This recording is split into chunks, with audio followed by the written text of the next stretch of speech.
Fala galera, beleza? Hoje vamos falar a respeito das audiências de custódia. Hoje vou dar dicas práticas para a realização da audiência de custódia para os jovens advogados, para advogados que nunca realizaram uma audiência de custódia, beleza?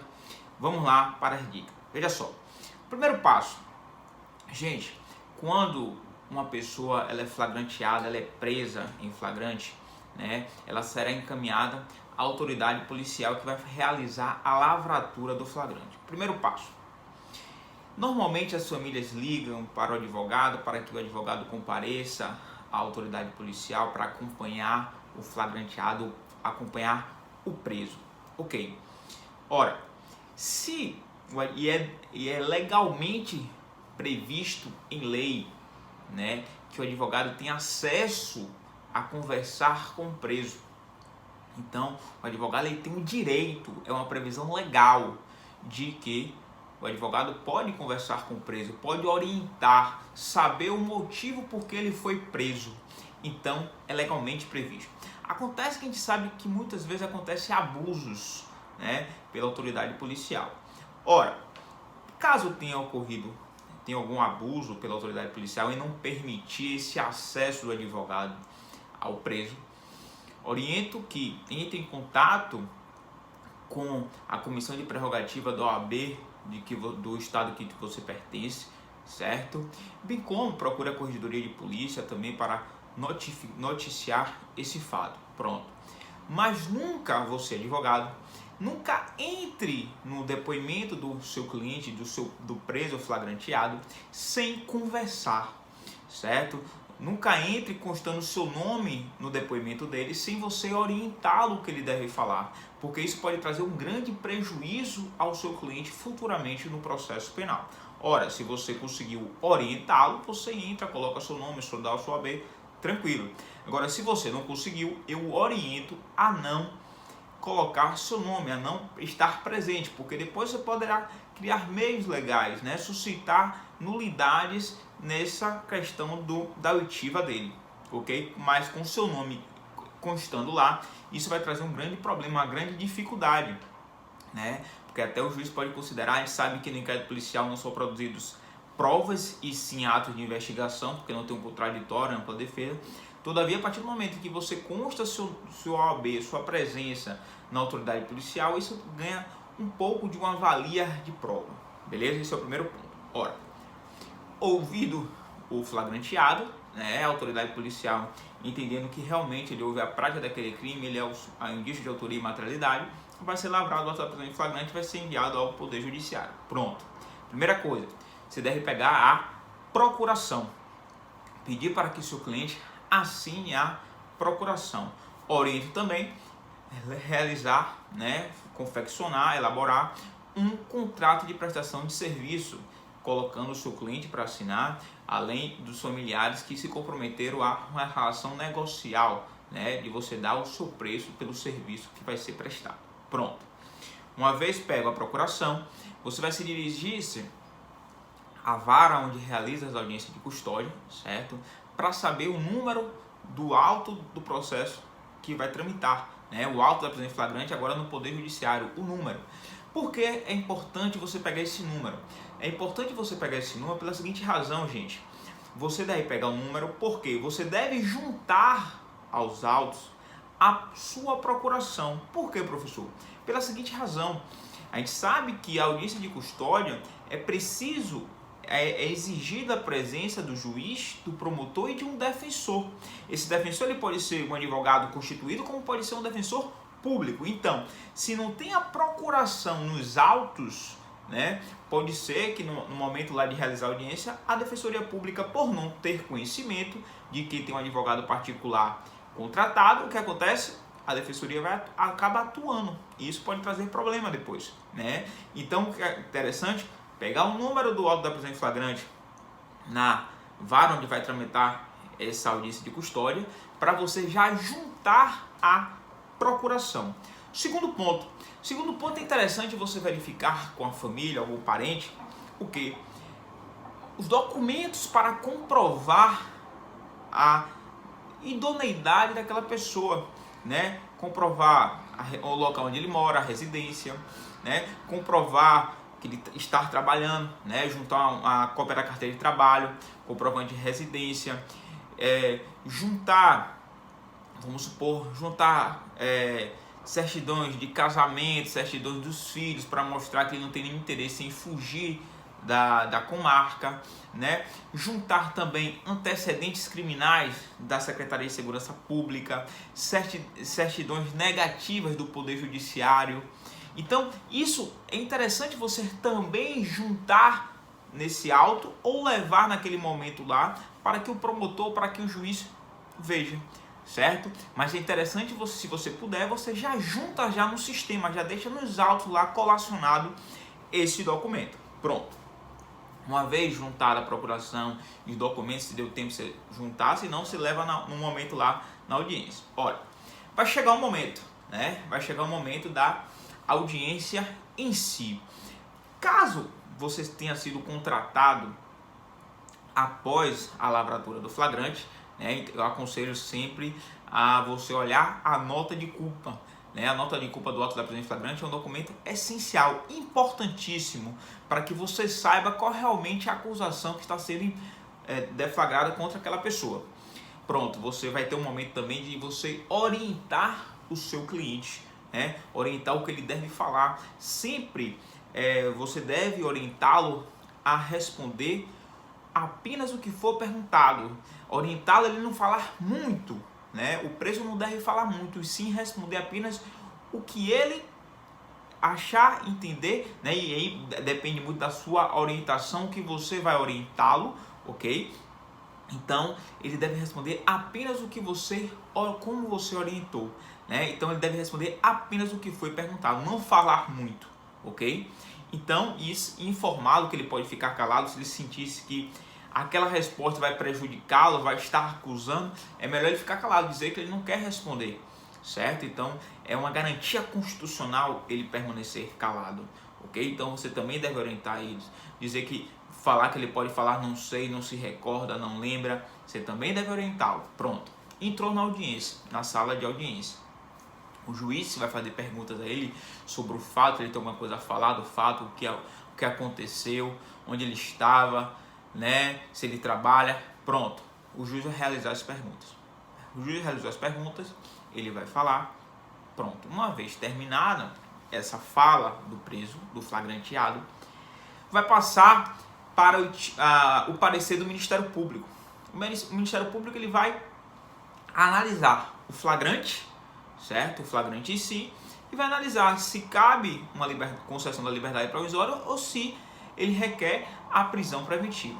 Ora, concluído a fala do Ministério Público, vai passar agora para a sua vez, para você, advogado. Pronto. O primeiro ponto que você deve abordar é a respeito do flagrante delito, né? Aí a gente volta àquelas aulas de processo penal e lembrar, ora, toda prisão ilegal deverá ser relaxada com base na nossa Constituição Federal. E aí vocês têm que lembrar a respeito de que o flagrante ele pode conter vícios formais quanto vícios materiais. Os vícios formais são os vícios da forma, de como procedeu essa lavratura do flagrante. Então, um flagrante que não ouviu o condutor, não ouviu as testemunhas, não ouviu o conduzido, um flagrante em que a nota de culpa não foi entregue, não foi elaborada. Ora, foi um vício que formal. Então você também poderá requerer o relaxamento da prisão com base em um vício formal. Mas também nós temos os vícios materiais, que são os vícios atinentes ao próprio flagrante delito. Então imagine você que uma pessoa que foi presa e que não há nenhuma prova de que houve aquele delito. É um vício material. Imagine que a pessoa foi presa através de um flagrante forjado, que é um flagrante ilegal. Então, quando ocorrer esse tipo de flagrante em que houver vícios materiais, você também deve suscitar no seu momento de alegar são esses vícios. Então você vai requerer o quê? O relaxamento da prisão em flagrante. Mas não basta só eu requerer esse relaxamento da prisão em flagrante. eu preciso também requerer a concessão da liberdade provisória. E aí é o seguinte, gente, eu sempre oriento a meus alunos que você deve bater ponto por ponto da prisão preventiva. Então você deve falar, ó, no caso em tela, não cabe que seja decretada a prisão com base na garantia da ordem pública, tendo em vista que o indivíduo fulano de tal, ele é primário, tem bons antecedentes, nunca foi preso nem processado, tem residência fixa, é trabalhador, é um homem honesto, tem filhos que residem na comarca, é casado. Então você já demonstra o que? A garantia da ordem pública, certo? Não traz nenhum risco à aplicação da lei penal, certo? A conveniência da instituição criminal, a depender do caso, você pode falar que não tem nenhuma prova que demonstre que ele está atrapalhando, que vai atrapalhar as investigações, que vai dificultar as investigações, certo? A garantia da ordem econômica, vamos supor que um crime que não traz não crime que envolve a ordem econômica, então você já suscita. Pronto. Depois de você detalhar item por item do artigo 312 das hipóteses de cabimento da prisão preventiva, você vai ressaltar o ponto em que o Ministério Público, e vamos supor que o Ministério Público ele requeira a decretação da prisão preventiva. Então vamos supor que ele requeira a decretação da prisão preventiva com base na garantia da ordem pública, tendo em vista que trata-se de um crime grave. Vamos supor, um crime grave. Ora, você vai pegar esse ponto de que o Ministério Público suscitou, né, que ele diz apenas que ele requer que seja decretada a prisão preventiva tendo em vista que trata-se de um crime grave, e pontuar que, quanto ao requerimento formulado pelo Ministério Público de decretação da prisão preventiva com base apenas pelo fato de tratar-se de um crime grave, cumpre pontuar que não deve ser deferido pelo MM juiz, tendo em vista que o princípio da presunção de inocência, o princípio da razoabilidade, tendo em vista que não há nenhum risco desse indivíduo permanecer solto, permanecer em liberdade, trazer risco à garantia da ordem pública. A paz social não vai estar em risco com a garantia dele. O fato de a pessoa estar sendo acusada de ter praticado um crime grave, isso não quer dizer, não faz com que essa pessoa se torne perigoso, porque qualquer um de nós pode praticar um crime grave. Então você vai impugnar especificamente esse item, né? Esse fundamento de que o Ministério Público pleiteou. Ora, ultrapassado essa ideia, então você vai pedir que não há nenhuma hipótese para a decretação da prisão preventiva, você vai dizer que requer que seja concedido a liberdade provisória, né? Uma liberdade provisória que pode ser sem vinculação, mas caso o MM juiz entenda que deva ter alguma vinculação, que seja estabelecida aquele rol do artigo 319 do CPP, e a depender das condições financeiras do seu cliente, você pode dizer, data vênia requer que não seja arbitrado a fiança, tendo em vista a falta de condições financeiras do meu cliente, de modo que uma liberdade provisória com o arbitramento de fiança possivelmente não vai conseguir uma efetividade, porque meu cliente não vai ter condições de garantir essa fiança. Pronto, você reitera, né, requer que seja relaxada a prisão em flagrante, acumulada com a liberdade provisória e ponto. Então, a audiência de custódia é uma audiência simples, certo? É uma audiência bastante simples, mas que tem esses detalhes. Ora, nesse momento agora de coronavírus, em muitas, inclusive também através da resolução, recomendação do CNJ, não está tendo essa audiência de custódia presencial em muitas comarcas, né? Então essas audiências de custódia estão sendo através, como antigamente fazia, através do papel, né? Você tem um auto da prisão em flagrante, o juiz dá vista para o Ministério Público manifesta escrito, e depois dá vista para a defesa também se manifestar por escrito. Mas perceba, a petição que você for fazer vai seguir esses detalhes. Você vai primeiro, se tiver alguma hipótese de cabimento de um relaxamento da prisão em flagrante, você vai botar relaxamento da prisão em flagrante cumulado com a liberdade provisória. Se você não encontrar fundamentos para relaxar o flagrante, você vai pedir apenas o quê? A liberdade provisória. Beleza? Então outra dica também, gente. Caso o juiz decrete a prisão preventiva, né? Caso o juiz decrete a prisão preventiva, você tem duas hipóteses, você tem duas possibilidades.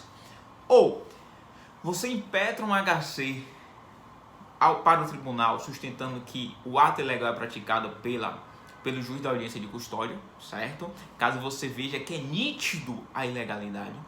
Ou você pode aguardar que esse auto da prisão em flagrante seja distribuído para um juiz criminal e lá você pede uma revogação, porque vai ser um outro juiz analisando os autos, certo? Então pode ser um juiz que ele pode entender que cabe, naquele caso, uma liberdade provisória. Então você tem que ver essas duas possibilidades que você tem depois, caso o juiz na audiência de custódia decrete a prisão preventiva.